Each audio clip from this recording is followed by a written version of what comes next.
Bronco fans and football fans everywhere. Welcome to Broncos Breakdown on the MHRT Network. This is a show that is everything Broncos and sports topics related. I am your host, Bronco Bill. All right, guys, let's get right into this. Hope everyone had a wonderful week. And let's just jump wonderful holiday. And let's just jump right into this, all right? Let's talk about Russell Wilson.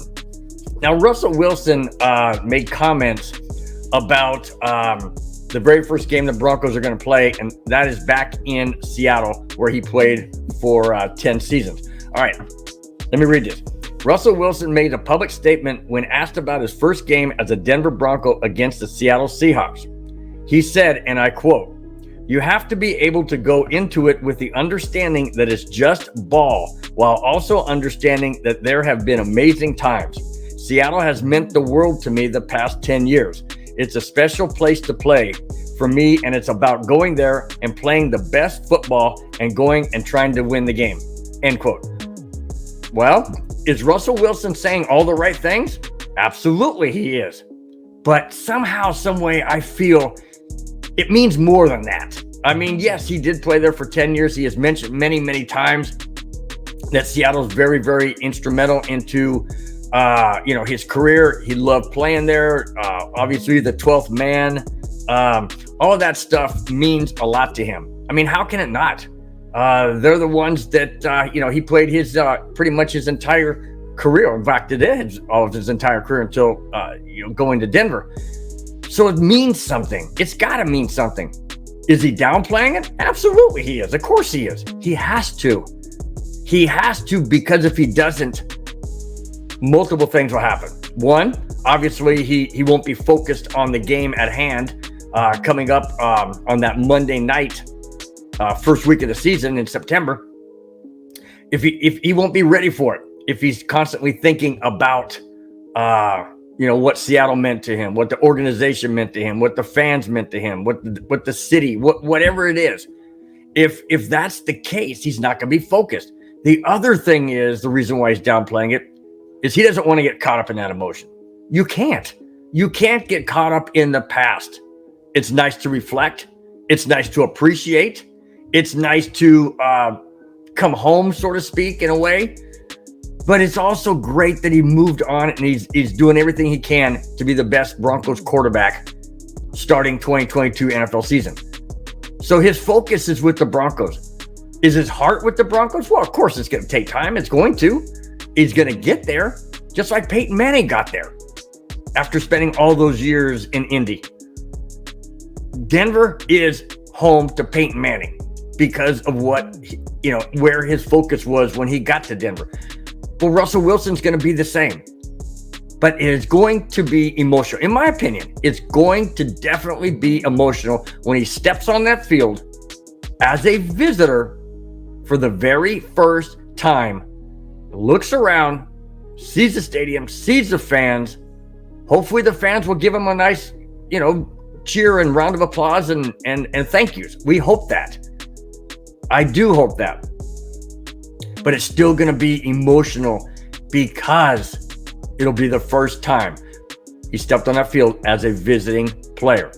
That said, I also feel, though, that once the whistle blows and the first kickoff and he comes out on the field for the first time and he has all that nerves possibly, memories going through his head as he comes on the field. Maybe they give him a standing ovation. I don't know. But whatever the case, he's going to feel the emotion then. But it's going to come down to once he makes that very first pass or that very first handoff or whatever it is. That's when, in my opinion, he settles in. I hope.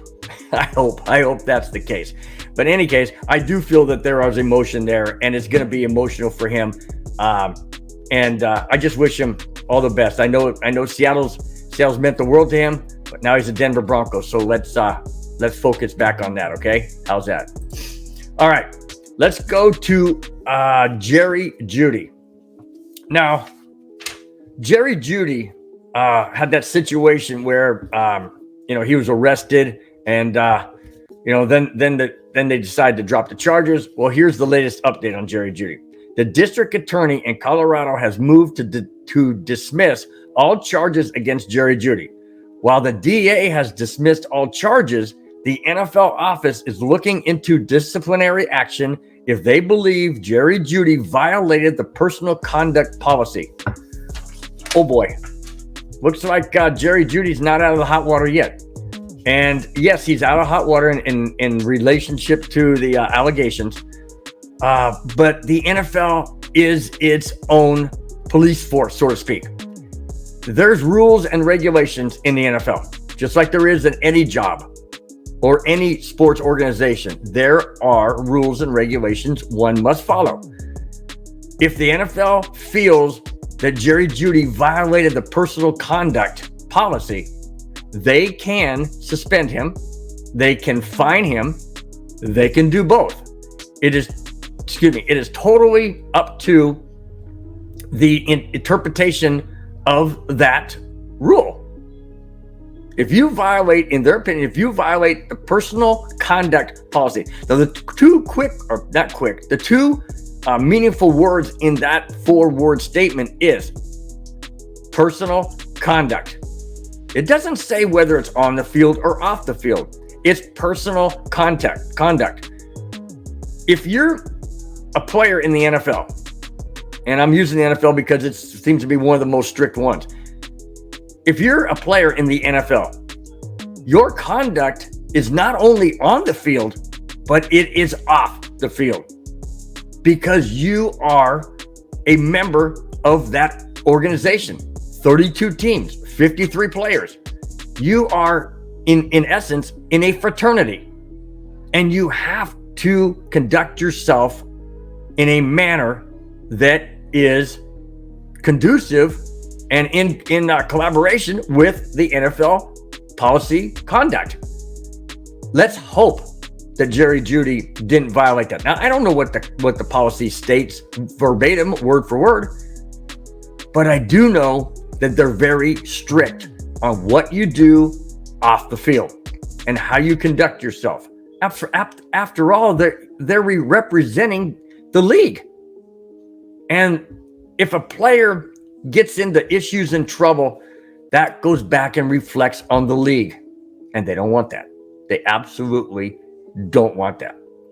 So I'm hoping that the NFL does not find any detrimental policy conduct on Jerry Jeudy. But if that's the case, well, then we just have to see what type of disciplinary action it'll be taken. But at this moment in time, there hasn't been anything from the NFL. So we'll just have to wait and see. Okay, let's turn our attention to Colin Kaepernick. Now, Colin Kaepernick this past week has been working out with the Las Vegas Raiders in an attempt to return to the NFL. Kaepernick hasn't played a down in the NFL since the 2016 season. Well, that's interesting because he had a workout with the Seattle Seahawks about a month or so ago, and he's been trying to stay in shape. Now, Josh McDaniels has said that Colin Kaepernick, he said he's not going to go into detail as to the workout, but he did say that Colin Kaepernick is in shape. He throws the ball very, very well, and we will come to a conclusion if need be when the time comes. Wow, that's pretty vague. Of course it is. He's not going to say what the deal is. He's not going to say he's bringing him back or he's not bringing him back. He's not going to put that information out there. He's going to keep it close to the vest. And the reason why is you don't want to give away your secrets. Is Colin Kaepernick really going to come back to the NFL? I don't know. But if there is a team that's going to take him, it definitely would be the Las Vegas Raiders. They seem to take everybody. I mean, they hired Josh McDaniels, right? We all know how that went the first round when he was a head coach of the Broncos. Yeah, that went really well, didn't it? But in any case, if Colin Kaepernick comes back in the league, like I mentioned before in my past shows, he has to understand the rules and regulations that the NFL has put into place. If he chooses to follow them, then great. Then welcome back. I guess. I'm not a big Colin Kaepernick fan because of what he did and what he stands for. I don't agree with that, but I'm not going to bring politics into this. Anyways, if he does come back, like I said, he has to understand what he needs to abide by. If he does, the NFL will welcome him back. If he doesn't, well, then obviously the result is where he is now, not playing. So we'll find out if Colin Kaepernick is going to be back in the NFL anytime soon. Could be this year, could be never. All right, let's go to Deshaun Watson. Now, we all know the situation with Deshaun Watson. There's 22 women that have allegations against him in some sexual misconduct. Okay, here's the latest. The NFL commissioner, Roger Goodell, said that the decision of Watson's allegations are nearing the end of the investigation. The league office has interviewed more than half of the 22 women named in the sexual misconduct allegations.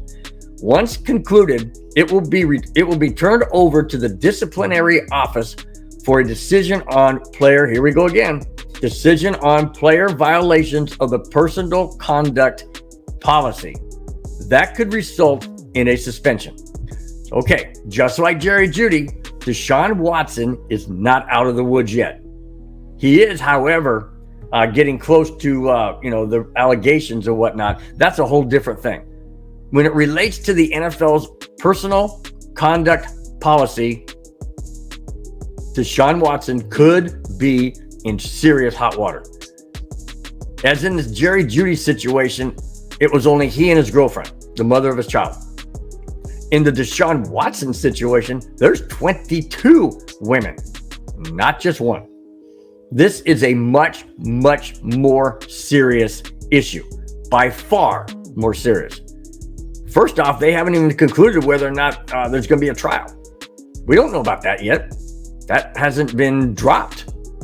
It's still being pursued. Yes, they've dropped it from the standpoint that they're not going to take it up. But these women, I guess a few of them were interviewed on ESPN for ESPN Plus, and that's going to be shown. So these women are not backing down. Now, are the allegations, are they true? I don't know. Obviously, 2 different courts have dropped it and said they're not going to pursue it. So in their eyes, there's not enough evidence. But that doesn't say that it did or did not happen.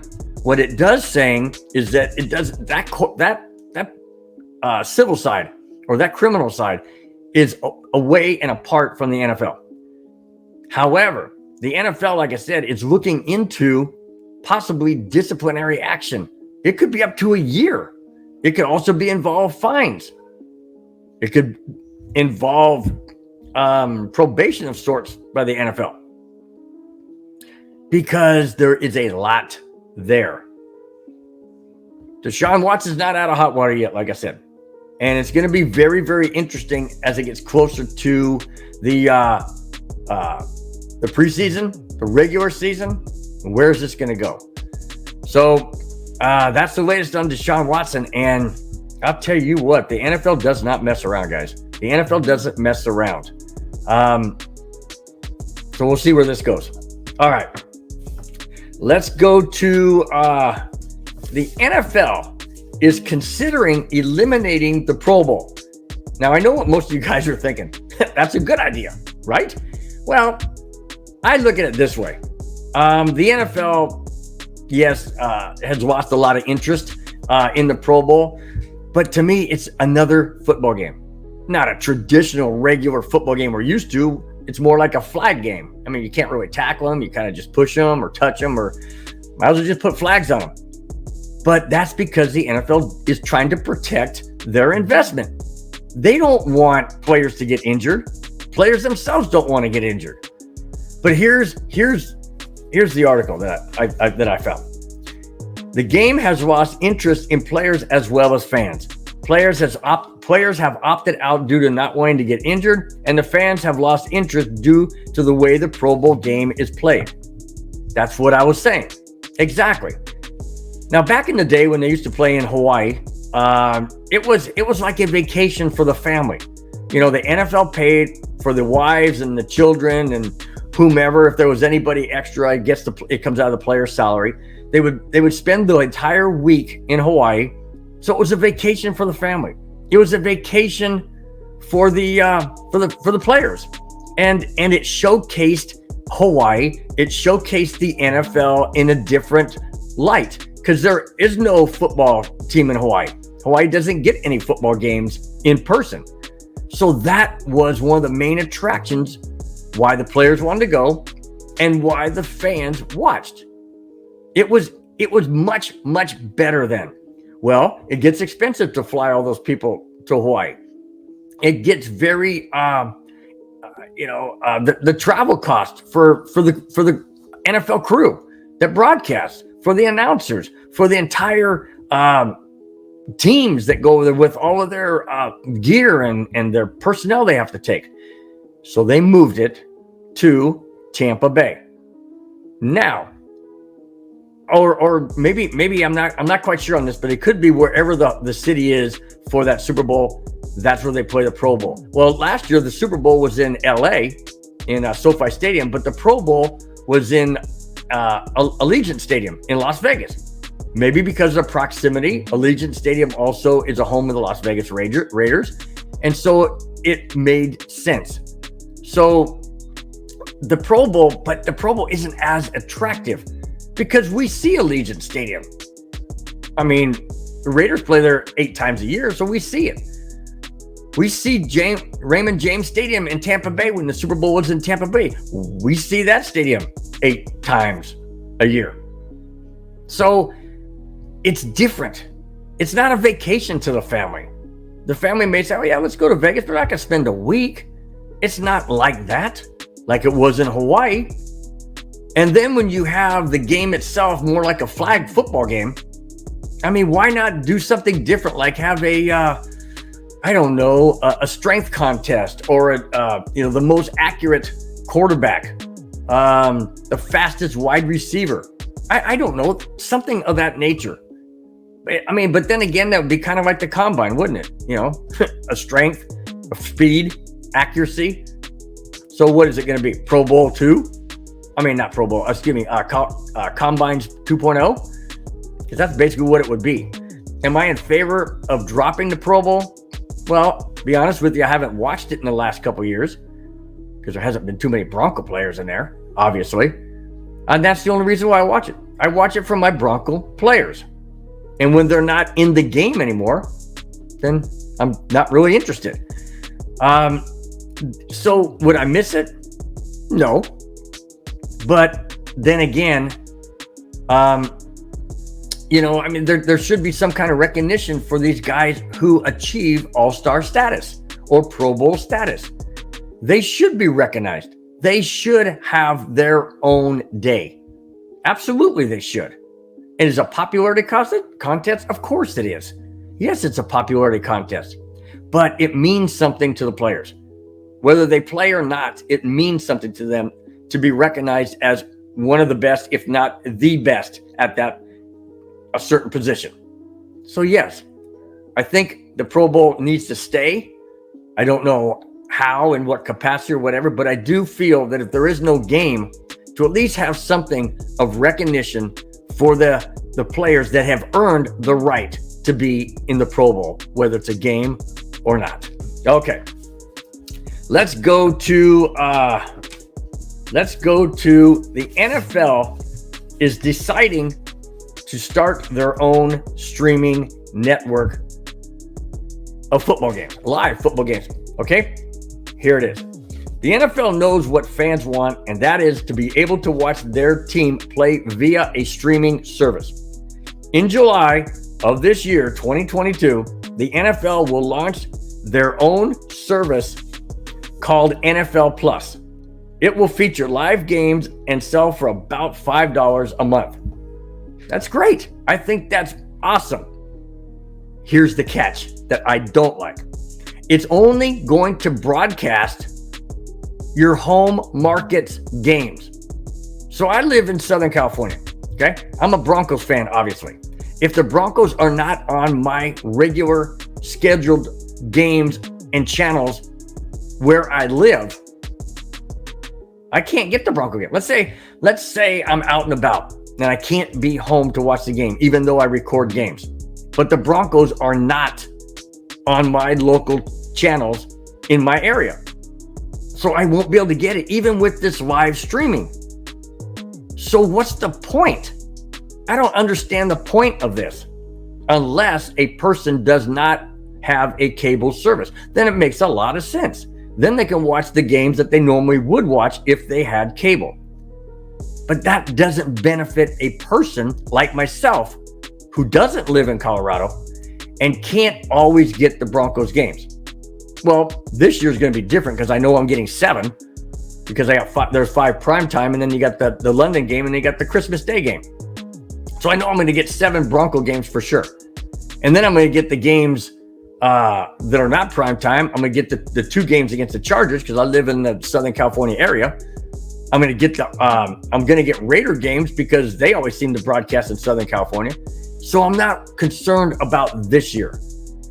I'm thinking about down the road, or for any place that a person lives. Let's say a person lives in Montana and they want Bronco games. They're not going to be able to get them because their local market may show something different. I don't know. I don't live in Montana. I just was using that as an illustration. What I would like to see the NFL do is maybe charge $10 a month and get any game you want, like the NFL Sunday Ticket does. The NFL owns the Sunday Ticket. So why not make it exactly the same? That to me makes a lot more sense. Absolutely. You talk about killing the market and just owning the market. My gosh, that would be brilliant. So why don't they do it? I don't know. The only thing I could think of, guys, is this. Maybe the NFL is testing the waters to see how many people would be interested in getting that subscription of $5 a month to watch their local markets games. Okay, I can go with that. I can totally go with that, because now you're going to tap into a market that is targeted towards the people who don't have cable, don't own cable, don't subscribe to cable or satellite, for that matter.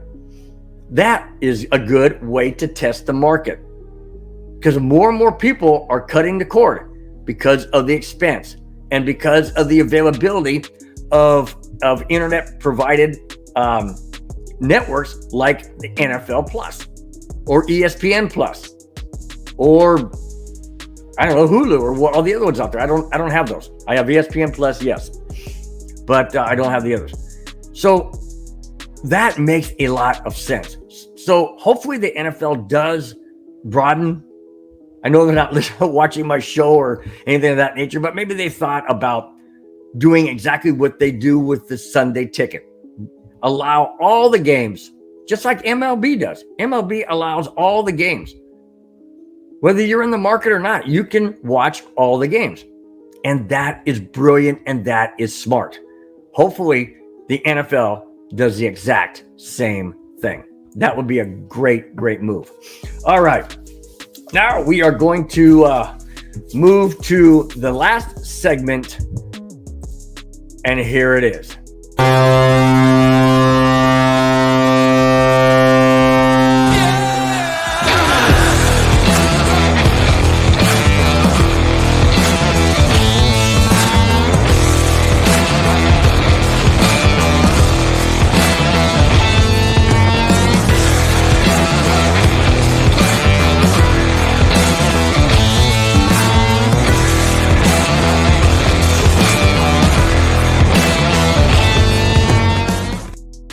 This is a Colorado Avalanche update. Guys, I'm excited to bring in my first co-host of doing the Avalanche update, and this is Jeremy.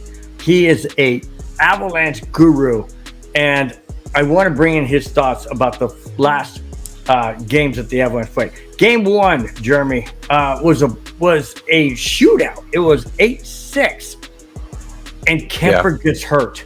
What was your thoughts going into tonight's game? You're talking about game 2 specifically? Yes. My thoughts were, man, I hope it doesn't impact the team so seriously that they can't that they just completely lose all direction and control without him.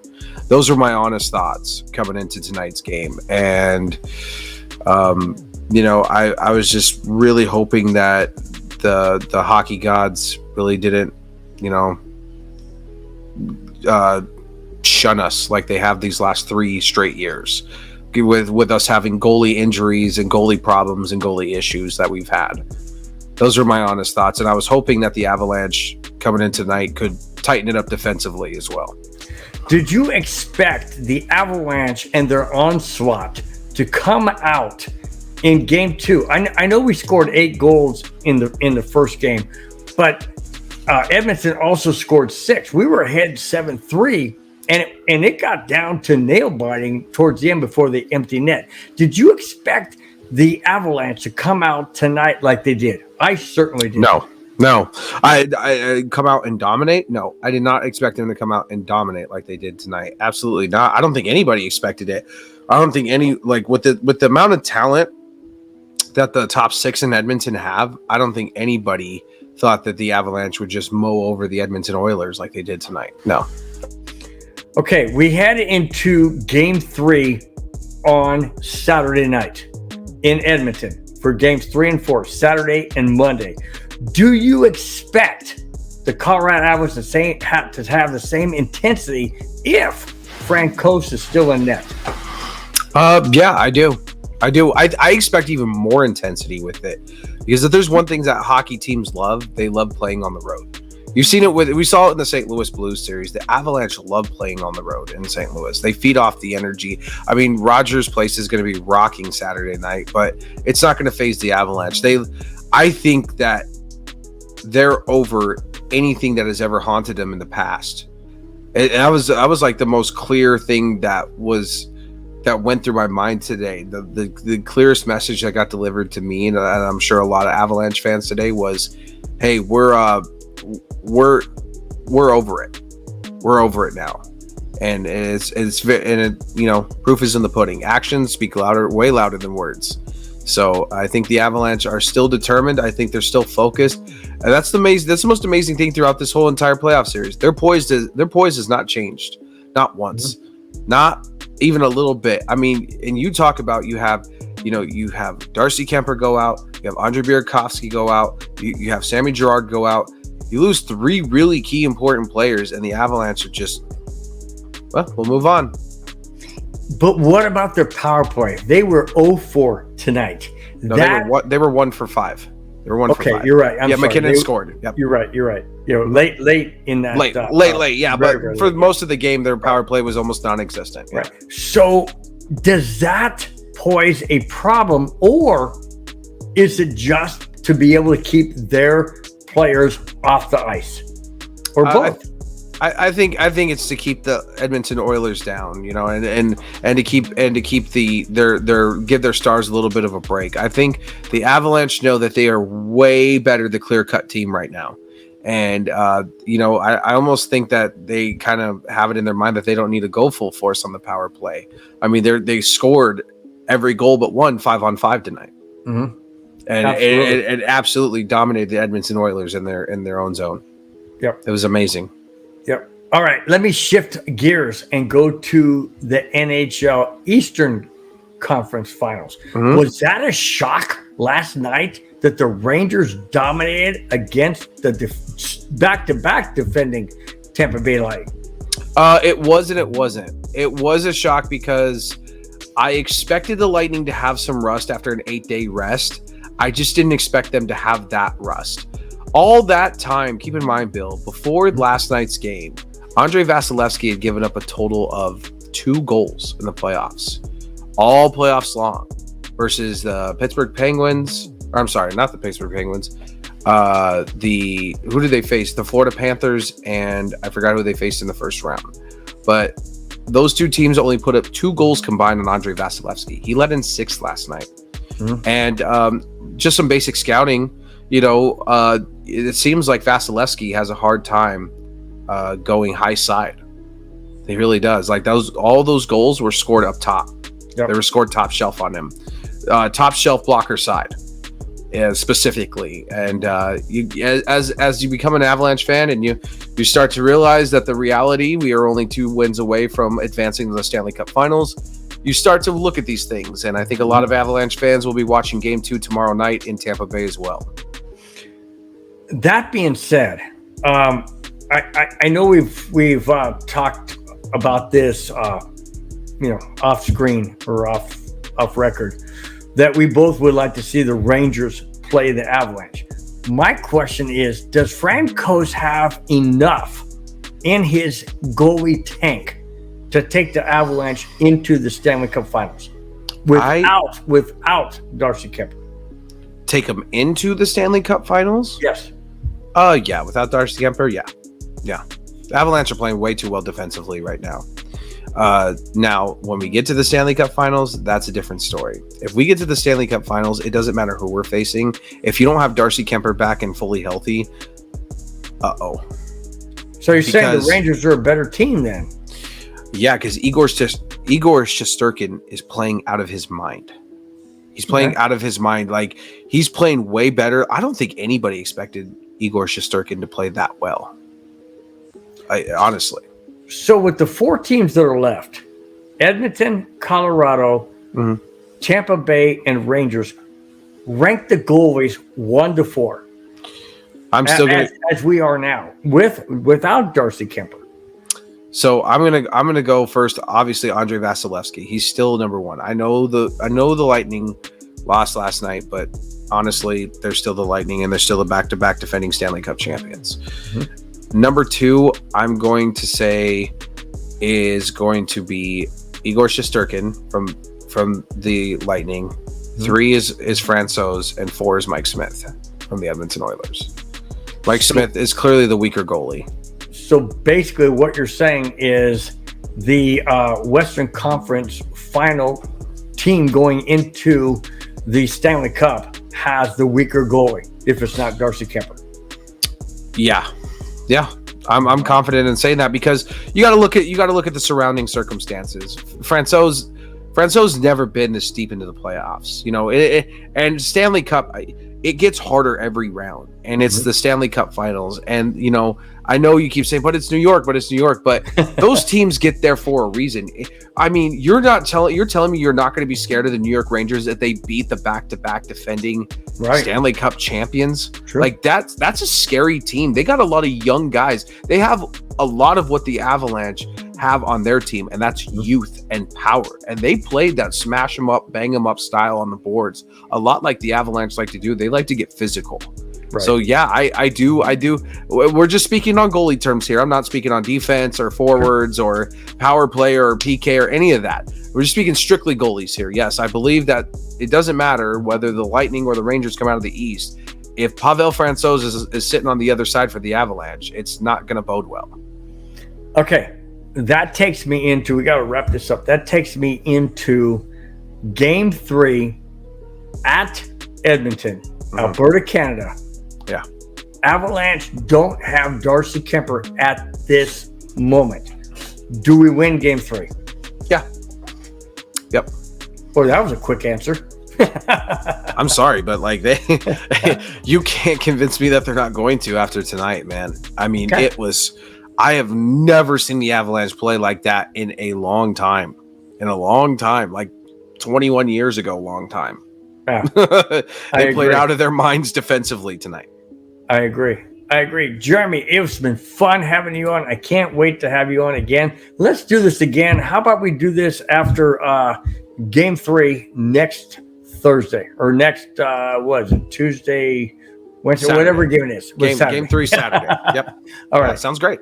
All right. Let's do it. Hey, Alrighty. Thanks a lot, guys, for watching. Thanks for subscribing. Remember, on Tuesday, it is the 5280 podcast on MHRT Network. It goes live 4, 5, 6, and 7. Don't miss it. Wednesday is the Wild Wild West MHRT Network.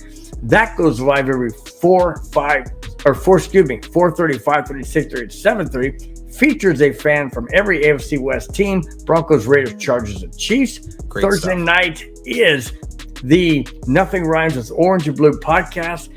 That is live every 4, 5, 6, and 7. with Johnny Bakke, his really good friend Isaiah Henderson. And then on Friday is Broncos Breakdown with me, Bronco Bill. Goes posted every Friday, 11, 12, 1, and 2. Thanks again, Jeremy. I really appreciate it. We will talk to you again after Game 3 on the Colorado Avalanche update. Thanks again, man. Absolutely. Thank you, guys. You bet.